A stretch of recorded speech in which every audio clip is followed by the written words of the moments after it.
Hello everybody and welcome to this week's edition of the Inside D3 Mascot of the Week. My name is Sam Vibrak, reporting for Inside D3. And today, normally we take a look at one Division III college nickname. Today we're going to do two on behalf of the 10th episode of the show.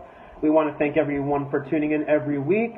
Like Morgan said, if it's your first or your 100th time, we really appreciate the support. We started in the fall, so we appreciate everything that you guys have put into it and reading our stories. Now, today I'm going to spotlight the Trinity College Bantams and the UMass Boston Beacons. We're going to first start with the Trinity College Bantams, where this mascot actually traces it back to 1875, when the Honorable Joseph Buffington gave a speech at an 1899 Princeton Alumni Association dinner. He wanted to compare Harvard, Yale, and Princeton to the big shots of the collegiate barnyard.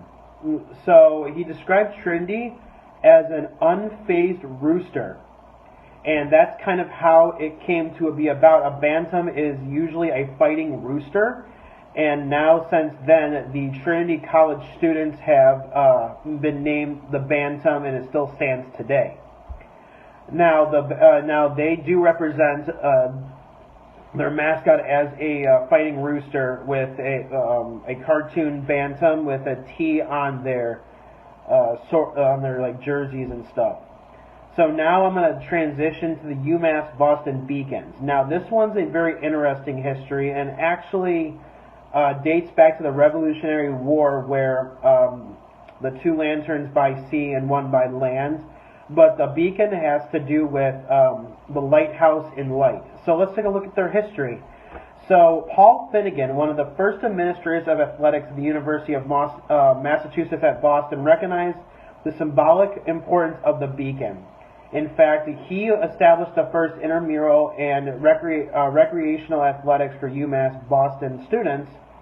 And the beacon is by the university is a symbol of hope and guidance, as the light is never extinguished by anything. Like a lighthouse light never goes out unless something really extreme happens, like a hurricane or some kind of wave. But the UMass Beacons have been known as the Beacons since 1974, and in 1982, an official logo was rendered. It remained almost 20 years, but there is a friendly cartoon lighthouse character that is now going to all their athletic events, and it portrays the city of Boston as a history with all the lighthouses, but it also portrays light strength and endurance, and have an intensity of focus and a relentless pursuit to achieve.